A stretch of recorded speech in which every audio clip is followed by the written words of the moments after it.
Welcome also to those who are joining me on Commodacity on YouTube and Facebook. So, this morning's topic is, do you hate your grandpa now? And you might be wondering, why on earth would I be asking that question? Why would I hate my beloved grandpa now? And I should explain that even though I said the topic says grandpa, let me get this plugged in so that we don't shut off in the middle of broadcast. Okay, all right. It's not just grandpa, right? I use grandpa just as a space holder there, but we're really talking about grandpa, grandma, auntie, the elders in our lives, the folks who raised us. We could even extend that to teachers, pastors, all the elders in our lives, the people who had a hand in raising us, in bringing us up. And I want you to also remember that we're talking about, when I say, do you hate grandpa? Maybe I should have said, do you respect your grandpa? Because that's actually the subtitle of this topic. The subtopic is, now that you are grown, can you find it in your heart to respect the elders, the folks who raised you? And there is a difference between love and respect, right? You can love someone but not respect them. Respect has to be earned, even if you really want to respect the person, but based on their actions or lack of action, you just can't respect them. It's almost as if it is beyond you. The person has to earn it for you to really, in your heart of hearts, respect that person. If you're of my generation and older, I can vouch for my generation and older, we were brought up on the premise that respect must be shown, especially to your elders. Your grandma and your mom can tell you when they were growing up that, especially, so I'm talking from the Jamaican experience, by extension, the Caribbean experience. You can let me know what it was like in your neck of the woods, but I know the Jamaican experience, I got the tail end of it because it's not so much so now, but my generation got the tail end of it. My mom and those before her, they were raised to show utmost respect for their elders, regardless of the character of the elder, regardless of the reputation. Just the fact that you were older, you were entitled, you were considered to be entitled to that respect. So our moms and grandmas and grandpas would tell you that when they were coming up, if they passed an elder on the street, they had to say good morning, they had to say good evening. And if they were in the community doing something, being mischievous, being out of order, you were sent to the shop and you stopped and play, or you do whatever you weren't supposed to do. Another elder in the village, in the community, was entitled, had the right to discipline you there and then in whatever means they saw fit. And when you got home, you would get another dose of discipline. This was considered normal, this was considered totally okay, because it takes a village, right? So, okay, nowadays you will have youngsters passing people on the street. They don't say good morning. They don't acknowledge you in any way. And if they do something and you try to reprimand them, they will cuss you out. They might even be up in your face with violence, right? So you really have to be careful of the youngsters nowadays. Some things that you would never dream of hearing a youngster say or do. This generation is very brazen and sometimes very disrespectful. All right. So we were raised to be respectful of our elders, regardless, right? But I'm saying when you become an adult and maybe certain things that as a child you didn't know, it just went over your head, whether it was happening in front of you or not, or you just couldn't pick it up because you weren't exposed to certain things, you didn't even know that some things existed or was possible.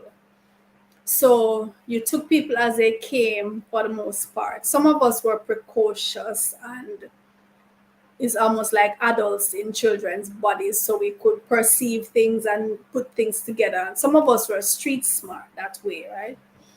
The average child, things just flew above their heads. They just didn't know what was going on. And so the adult may have been the most nefarious, but because they put on a facade for the children, you saw them as, you know, normal adults, or you saw them maybe even as heroes in your eyes and heroines in your eyes because you weren't privy, right? Right. So Jazzy is saying, yes, your mom didn't raise you the street will. If your mom doesn't raise you the street will, absolutely. Right. So some of us were street smart. It depends on your upbringing. It depends on where you found yourself growing up, because certain places you as a child had to essentially become an adult in your mind, at least, in order to survive certain situations. My childhood, I was so naive to certain things. So I grew up in the rural parts of St. Andrew, close to Kingston, but far enough away to be rural, right? And so we're just galloping about the place and playing dolly house and whatever, having fun. And for me, my head was always in the cloud. I spent most of my time, still do. I spent most of my life in here. So things, the mundane things just went right above me, right? So when you become an adult now and you start doing adult things and you start putting two and two together and you say, well, hold on. And you also looking at your family dynamics and you're saying, but how come this and this and how come, and you start piecing things together and you realize that, hey, my dad must have been very promiscuous, or my mom must have been very promiscuous, or my auntie or uncle or grandma or grandpa, whoever. When you start putting things together and you say, but hold on a little bit, how come so and so and how come so and so, and you really start understanding what the adults in your life had been up to, right? Are you able to truly respect them? And that's what we're talking about today. We're going to be honest with ourselves. I'm not saying you might lose respect, you might still love them, and sometimes you might even start hating them. It might also become hate, right? My in Some of my uncles, at least three of my uncles, I met them when I was in my teenage years, right? My grandma met these young men years after she had been married to her husband. And for one of them, I know it was the meeting was accidental. So very late in life, we came to realize that, hey, my granddad had been out there sowing his oats, sowing his wild oats, right? And it's just coincidence that my part of the family learned about this. So you might even imagine that, hey, maybe some others out there, my granddad probably had other kids out there that we don't even know of yet. And this was the fact of it is that this is not a one-off thing. This is a very real, very widespread thing. I know for Jamaican society, I know for Caribbean society, I can tell you about that.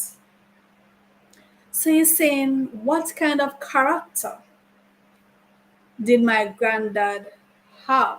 Now I can tell you about my granddad, the relationship I had with my grandfather growing up. It was much closer than the relationship with my dad. I call my grandfather daddy, right? And my grandfather, while my father was asleep in bed, my grandfather woke me up 4 o'clock, 5 o'clock in the morning, got me ready for school, walked me up the hill, wait for me to get the bus. That's the kind of man he was. So I'm not attacking his character in terms of his heart, what a kind person he was, how giving and loving and nurturing he was as a granddad and as a dad. But he had a double life, as did many of the men in the society growing up. As children, this went over our heads. It went over my head, right? I just knew the granddad who was always there for me, always waking me up. We went places together, hand in hand, right? We used to have this thing in Jamaica, you call it to run boat. When you say run boat, like you gather different ingredients from everybody bring a little thing and you put it together and you set up the fire outside and you cook your pot. Me and my granddad, we did that. So I have very fond memories of my granddad. I wrote a novel dedicated to my granddad, right? But this man was also going about, he cheated on his wife. He was a cheater. He had several different relationships. Like I said, three of my uncles, they came into our lives much later. So my grandma had to deal with this, right?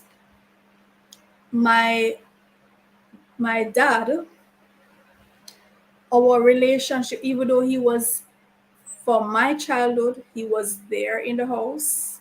He was married to my mom, but he was not there emotionally for me. He was not present emotionally for me. And so when my dad died, I did not attend his funeral because I didn't cry. I didn't feel a sense of loss. I didn't see the need. I didn't feel duty bound to even attend his funeral, right? I certainly attended my grandfather's funeral. When I became an adult, as a child, I could sense my dad wasn't available emotionally, but when I became an adult and I look back at this man and how he had lived, the fact that he spent most of his time at the rum bar, he was an alcoholic, he didn't attend any school function, he was just not present for his kids in terms of any socializing, in terms of any bonding.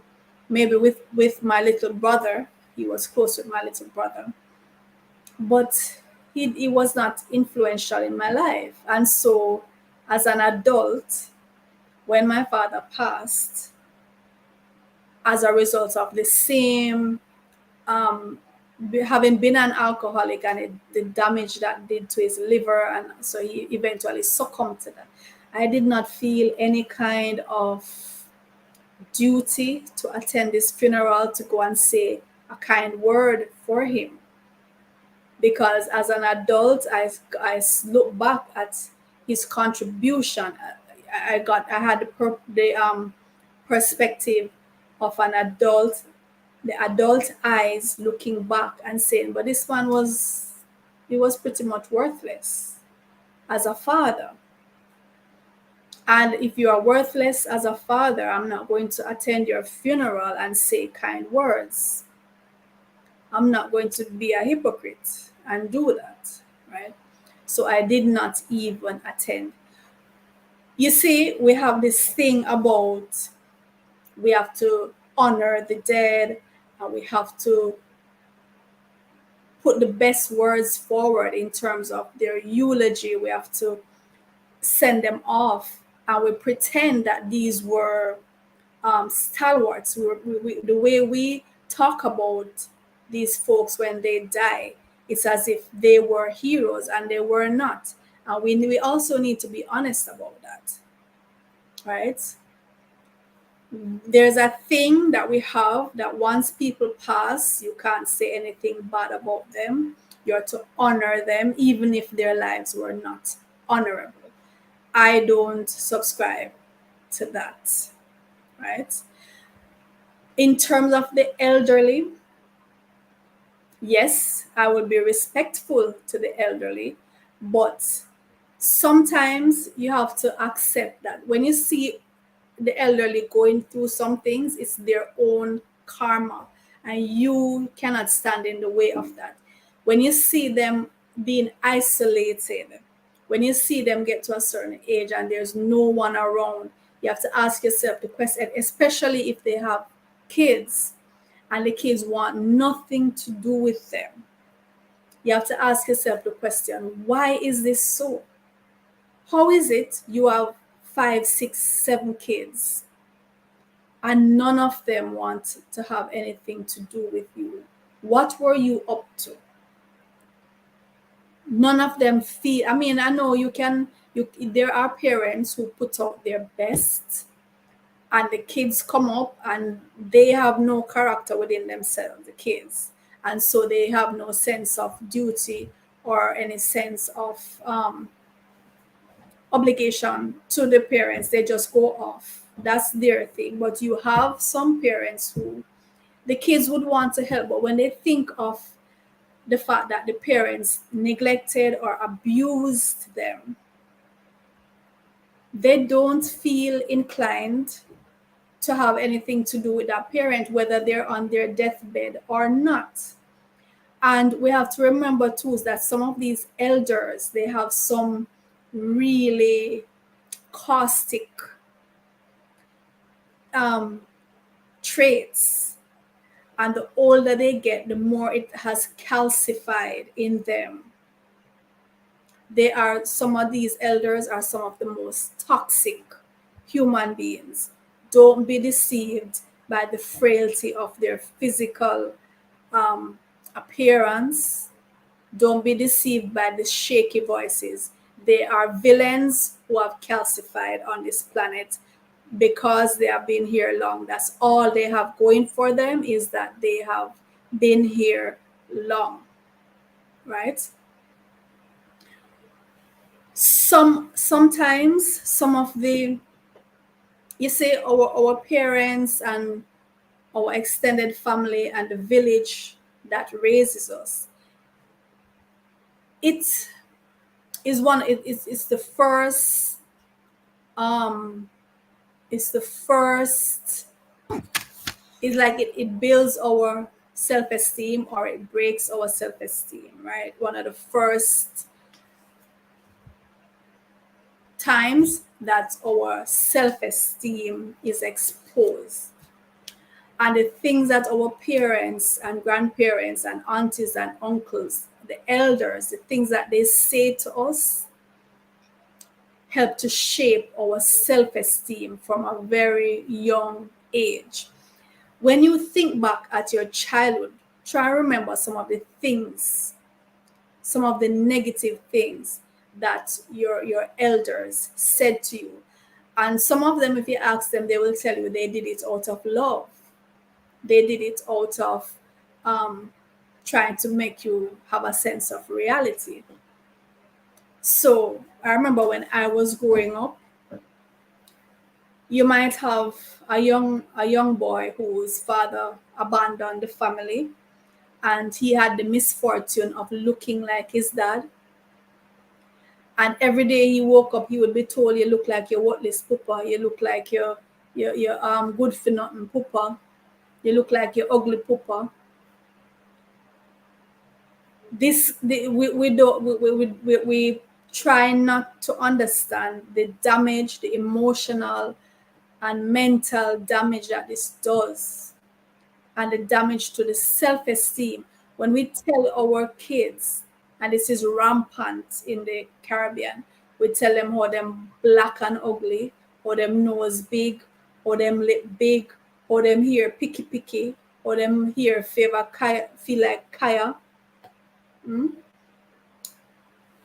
You are damaging the self-esteem of your sons and your daughters, telling them that this one have good hair, the closer to the European standard. You're telling them they have good hair, and the closer to our African ancestry. You're telling them that the hair is bad, and it's rough, and it's rebellious, and it's hard to deal with. It's hard to comb. You tell them how the skin this and the skin that, and you are damaging the self-esteem. And a lot of our people have self-esteem problems because of the things that we were told by the ones who claimed to love us and have our best interests at heart. They felt like they could just tell you anything and you were supposed to recover from it, right? They batter you down. They tell you, if if you were a late starter, a late bloomer, and you had a relative, a cousin, a sibling who was faster, they would compare you and tell you, "Oh, you're dunce," and that one bride. I mean, I saw persons in my family suffer from this. They were compared to me because I was a very bright child. I was very quick as a youngster, and I heard several times the adults in my family comparing other kids in the family, and I saw and felt that they suffered internally. And even as adults, some of them have said things where you pick up that, yeah, they took this personally, this comparison that was made, right? They took it personally. Our relatives, the elders in our families, sometimes were the ones who inflicted physical abuse, right? Once you stepped out of line, and especially if you were a child who was a very independent child in terms of your thought processes, things needed to make sense to you before you agreed to do them. You didn't just conform because you had that independence of thought and you wanted things to make sense. Woe be unto you if you were one of those kids who asked questions, who got a command and didn't jump to it like a soldier. You were brutalized for the most part. In the Caribbean experience, I can tell you, you were not to question, you were to just jump to it, whether it made sense or not, right? And so a lot of physical abuse happened. I witnessed. I mean, I didn't get a lot of beatings. The only time I got slaps really was when I decided to become a vegetarian at 13 years old, and my mom wasn't having it. When I came home in the evenings, I would get slapped every evening to eat the meat, eat the meat. This is what cook for dinner, you must eat this. until she realized that because I was also very stubborn. So she realized it wasn't working, and then she just allowed me to eat the vegetables, right? But you witness, and you can vouch for this, you witness some serious physical abuse. You would see parents beating kids with sticks and machetes and anything they could grab, slippers, broom, anything that was in the way. Some real serious beatings, right? This is part of our culture. This is what we grew up on, and it was considered the norm, right? Some of the adults in our life gave us the most terrible verbal abuse, the things that they said about you, and you were expected to just shake it up, but these things sank deep into our psyche. A lot of us as kids, a lot of us, this is rampant incest and molestation. The girls especially, but the boys too. Whether it's father, stepfather, uncle, grandpa, neighbor, friend, stranger. A lot of the women you see walking around today, and they look normal and they look like they have it all together here, they are in turmoil in their heads, unable to even accept a man into their lives because of the damage that was done to them by the men who were tasked with caring for them, the men who should have been protecting them. A lot of the men you see walking around were villains, absolute villains, and they got away with murder. Some of them literally got away with murder. The types of abuse. I wonder how many grown men walking around today can honestly say, I have never had intercourse with an underage girl. If we were to do a poll, if we were to ask the average man you see walking around, how many of you can say, I have never had sex with an underage girl, with a minor, a juvenile? I have never had sex with a juvenile. As an adult, I'm not even talking about when you yourself were a juvenile. As an adult male, you've never had sex with a juvenile. Can you say that? Hmm? And for some of you, the reason you get away with it because the young lady was just barely legal. Some of you're willing to wait until they just step over the border. Barely legal. One day after 18, right?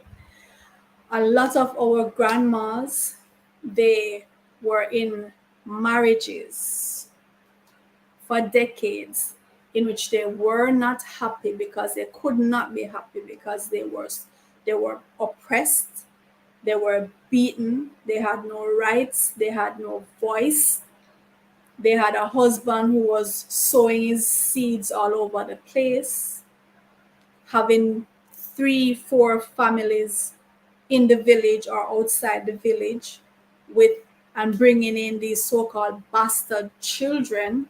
A lot of us were also labeled bastard children, and the stigma that had for those of us who were, that you're a bastard, you were born outside of wedlock, um, you're an outside child because your dad was the community dick, and he had to be going around being a nuisance in the community, and you were a product of that, and you were not made to forget it. It damages, it does something to the psyche. A lot of us grew up without the presence of a father. He was an absentee, or mother too sometimes. It's just that more often it was the dad who was the absentee, but we have absentee mothers as well, right? Deadbeats. And some of them having been absent for 10, 20 years. So now the child was raised by someone else. You had no input. And then you come now as an adult and you want that child to you want to come and claim the child. Oh, my daughter, my son just graduated from college. You want to benefit from that. You want, when you're in the nursing home or you're in the infirmary or you're in the hospice, you want that child now to come and show you sympathy and show duty to you after you have neglected that child. Some of you, when the woman tells you she's pregnant, that's the last day she sees you. The last day she sees you is the day she tells you she's pregnant. You're gone, and you don't come back until the child is grown and settled.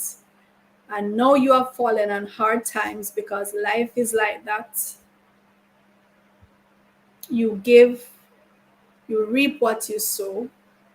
And if you didn't sow, now you're not reaping, and you want somebody else to have a sense of duty towards you.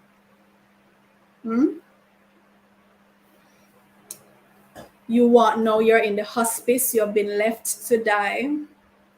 You want the child to come and have allegiance to you, or you want the woman who you abused, who you enslaved pretty much. You want her now to turn around and care for you. A lot of our men, they're not really ready to commit, to settle in, as they call it, until they have wrecked themselves and they are of no use to anyone. No use physically, emotionally, mentally, no use financially, nothing left. That's when they're ready to commit themselves to you. And you, they want you now to be there to wipe their drool, to push them around in the wheelchair, to wipe their butts. And they did not give you that loyalty. Can you respect someone like that? You have relatives who malice, they're in malice for decades, for years, not talking to each other. For some petty things sometimes, they're in malice. And then when they fall on hard times, they want to come and they expect you to just forget and forgive everything that they have done and said. And maybe when they were riding high in their moment of glory, they put you down. They weren't willing to share. They weren't willing to acknowledge even that you were kin. You have some relatives who don't claim kin with you. They sever all ties with their past. They don't want to be reminded where they came from. They don't want to have any contact with you as their kin. However, you see, so they were going like this, and maybe you were here or you were probably going down, and now it has been reversed. They're heading, they peaked. Maybe you were steadily, slowly climbing. They plummeted, right, by whatever means. They peaked, and now the only way for them is down, and you're still steadily going up, right? Now they want to pretend that there was no animosity, there was no nothing done bad on their side, right? No condescension on their side. They want you now to embrace them when they have nothing more to stand on. So I'm asking, let us be honest. when you, as an adult, now you might have certain things that you say, okay, as an adult, there are certain things that I want to make sure that I put in place for myself, for my kids, for those who are going to be here after me, those who I am responsible for, right? You want to put certain things in place.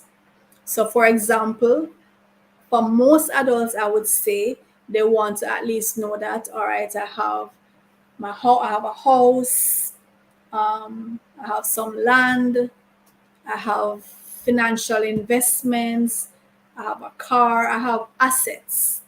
And these are things that I can claim as my legacy, things that I can pass on to my kids. For some of us, we're not even resting on those kind of things. Those are the basics. For others of us, we want to have a different kind of legacy. We want to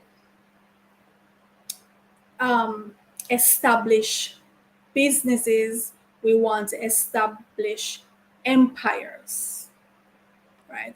We have the empire mindset. We're thinking in terms of legacy that is long term, inheritance that is long term, that can be actual wealth that is going to, you take it to a place where it can increase itself exponentially. It becomes a creature of its own, can grow on its own exponentially. And that's the kind of legacy we think of. That's the kind of inheritance we want to put in place for when we are no longer here. Those who we have ushered into the world, our kids and their kids, will have that for the long haul, right? So when you look back at the adults in your life, some of them now are in their 60s, 70s, 80s, 90s, with nothing that can even remotely be classified as a legacy. And you say to yourself, this person has been on this planet for decades. They have nothing to show for it. Some of them don't even have an education, right? Some of them don't even have the intangible things like a decent relationship with their kin. Not even that. Not even a decent relationship with their kids. No kind of legacy, nothing to with your name on it to say, having been here, having been here for all these decades, what have I done? Right? What have I contributed to the world to show for the fact that I was here? Do you find yourself, are you still able to respect those elders honestly from the bottom of your heart? Are you able to respect them for having been here 5 decades, 6 decades, 7 decades, 9 decades on this earth with nothing to show? And even the children who they accidentally had, some of them accidentally had, even they don't even have a decent relationship with. They did not make the kind of impact even on the lives of the humans that they brought into the world. They did not make the kind of impact to the point where these humans want to have anything to do with them, feel any kind of obligation towards them, any kind of duty to take care of them. Know that they can no longer take care of themselves. If you had a relative, let's say you had a relative and that relative had kids, whether male or female, that relative had kids and did not take care of the kids, did not contribute or just meagerly contributed. and the kids decided not to have anything to do with him or her. Now the relative is in their 70s, 80s, 90s. Would you, as a distant relative, feel obligated obligated to take care of them? Would you feel duty bound to step in and take over the care financially and emotionally and all of those? Or would you feel duty bound to insist that the kids do it even if they feel no allegiance to the person?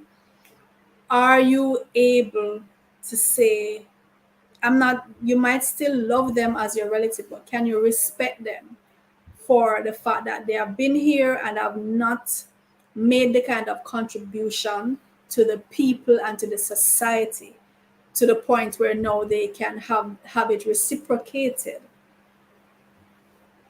We have this saying that, well, blood is stronger than water. And when we say that, we mean that those who are related to us, whether our close family or our more distant kin, once you are related, then you have that natural obligation to the person to put that person first, to prioritize that person ahead of those relationships that you would have formed of your own volition, the friendships, the business relationships, even your marriage, right? So that is considered the water relationships, whereas the um, blood relationships are those that you really had no control over. You were born into the situation, or born into the predicament, if you want to call it that, right?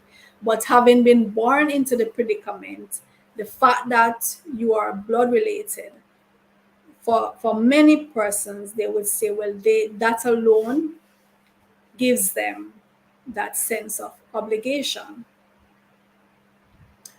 I know for me, when it comes to respect, is something that I don't freely give. I don't believe that persons are entitled to my respect just on virtue of them being here, or being related to me, or being older than me. I am not going to be disrespectful. So we need to make the difference here. I'm not going to be disrespectful unless they, unless they initiate something towards me that I have to, in retaliation, do that. But I'm not going to be disrespectful to anyone. However, my respect has to be earned regardless of whether you gave birth to me or I gave birth to you, or we found ourselves in the same family, or you were here before me, or whatever.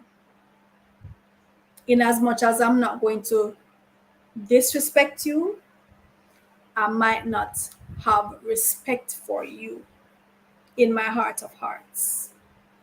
And that's something we need to differentiate that. For me, I respect people who are progressive.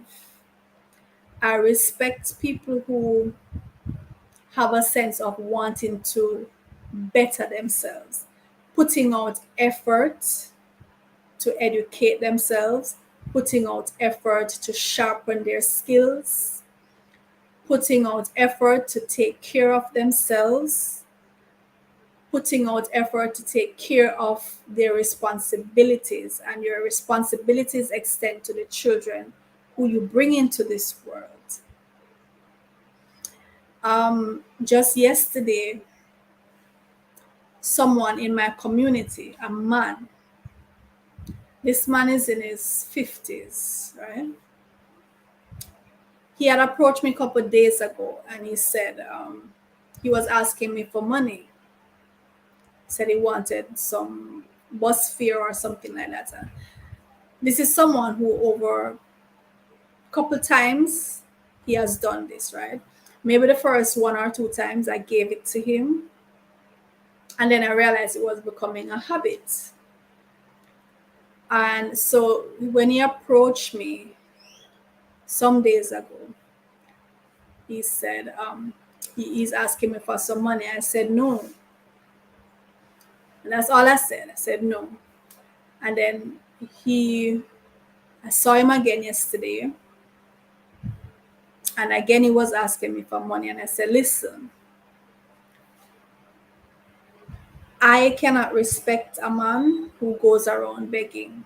I cannot. I can't bring myself to respect a man who goes around begging.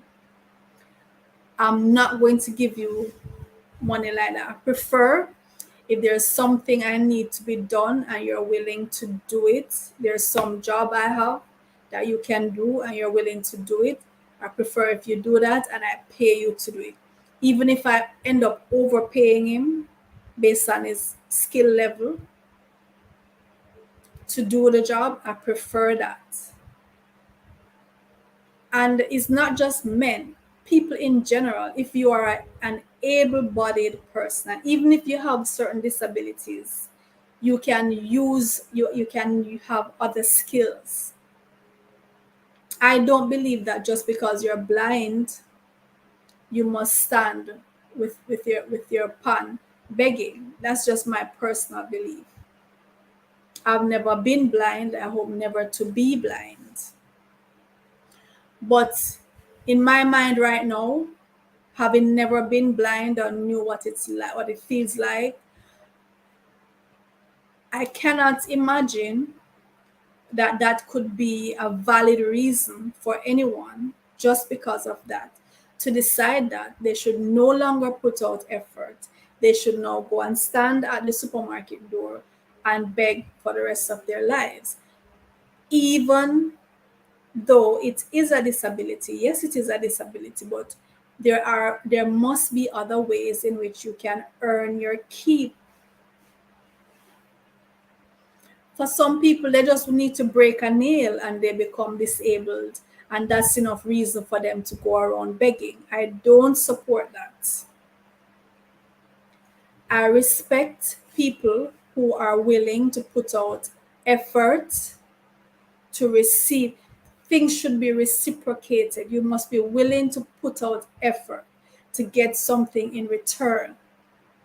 You must be willing to sharpen yourself in order to earn the dividends according to the level that you want to earn them. You want to earn this level, sharpen yourself up to that level. Put out the effort. If you have been on this planet for X amount of decades, we're talking about people in their 50s, 60s, 70s who have nothing to show for having been on the planet for all of these decades. They don't have material things to show, nothing tangible to show, and nothing intangible to demonstrate to us. They have no relationship with anyone to show, even to say, okay, this is what I have. I've been on the earth culturing hearty, healthy relationships. Not even that. Let alone the land, the car, the house, the stocks, the businesses, the education. Nothing to show. They squandered everything in their youth. They squandered their health in their youth.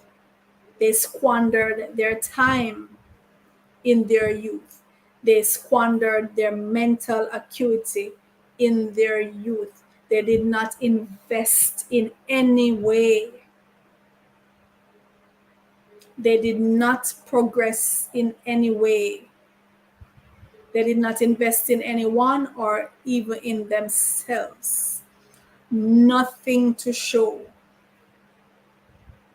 At 60 years old, 70 years old, 80 years old, not even the kids who snuck out of you while you weren't looking.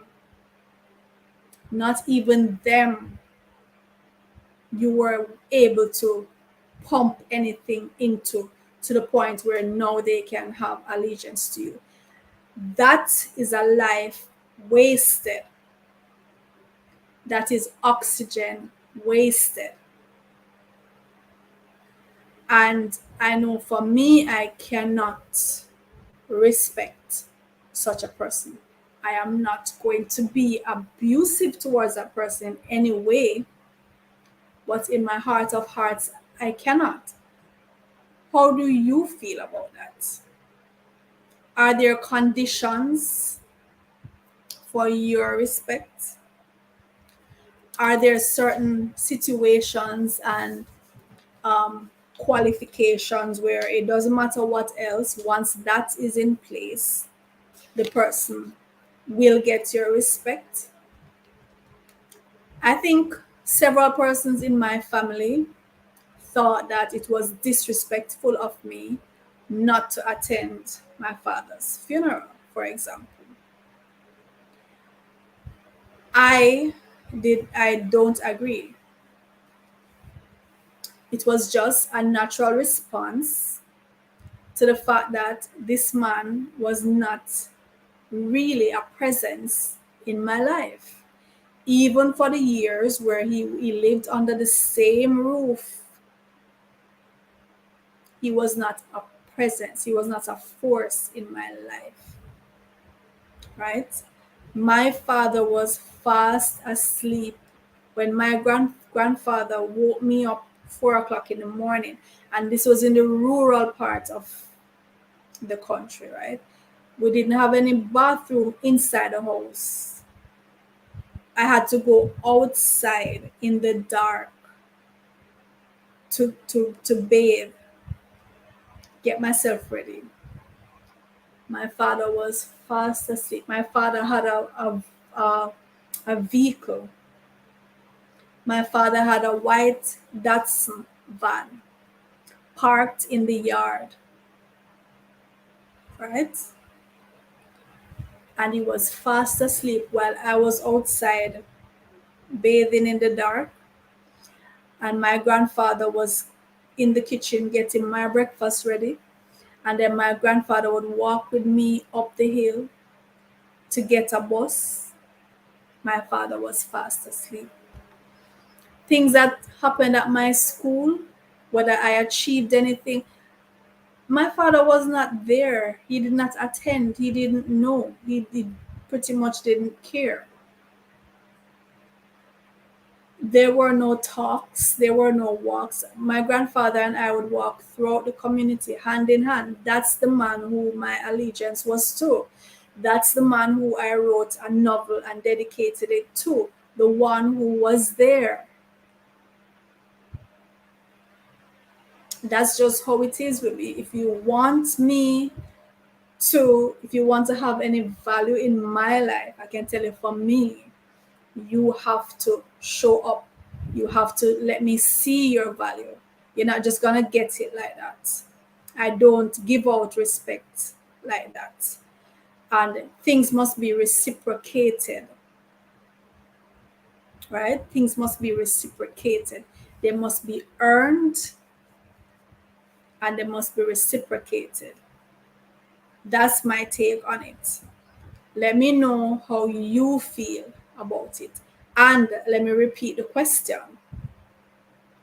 Now that you're grown, and you have now with the adult eyes, not the childhood eyes anymore, who you're just seeing the facade that these elders put on. They're speaking to you in the high-pitched voice that we adjust for speaking to children. They have the smile on, they have that facade on. They cover up the things that they do. You're not privy to them because you're a child. Know that you're grown and you sit back and you look at the reality of the situations that were created. And you say, but hold on. if this and this, then that means that and that, right? If so and so, then that means such and such was happening or was not happening. And this one must have been that, and that one must. You're putting these things together as an adult now. And you have that perspective.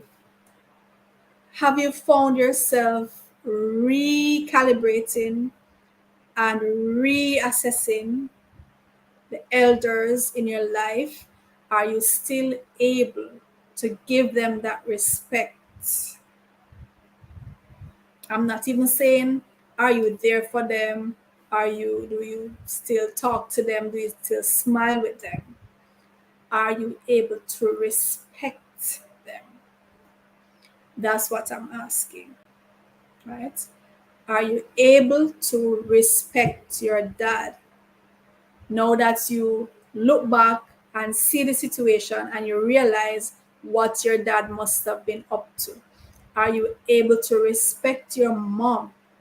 Now that you look back and you realize what mom must have been up to in order for these things now to be as they are. Are you able to respect grandpa now that you find out maybe somebody in the family has come out and say, I never told anyone, but grandpa used to do this to me, or uncle used to do that to me. All along, you had uncle as this wonderful human being, always happy, always giving, always had a kind word, always had you in his lap, always had you on his back, jockey back rides, playing with you. Know that one or two persons in the family have come out as adults. They have been carrying this burden all along, not telling anybody. And they come out and say, uncle used to do this to me, or auntie used to do this to me, or grandpa used to do this, or grandpa said this to me, or somebody told me that grandpa did that, or grandma did that. Are you able to respect them? That's what I'm asking. So let me know your thoughts. Let me know if you have actually been through this situation where you had to reevaluate the elders in your life and reassign them to positions in terms of your level of respect. So that's the question for this week. That's what we're grappling with. And let me know your thoughts until next week when we talk about another intriguing topic. This is Kama. Take care. Enjoy your week.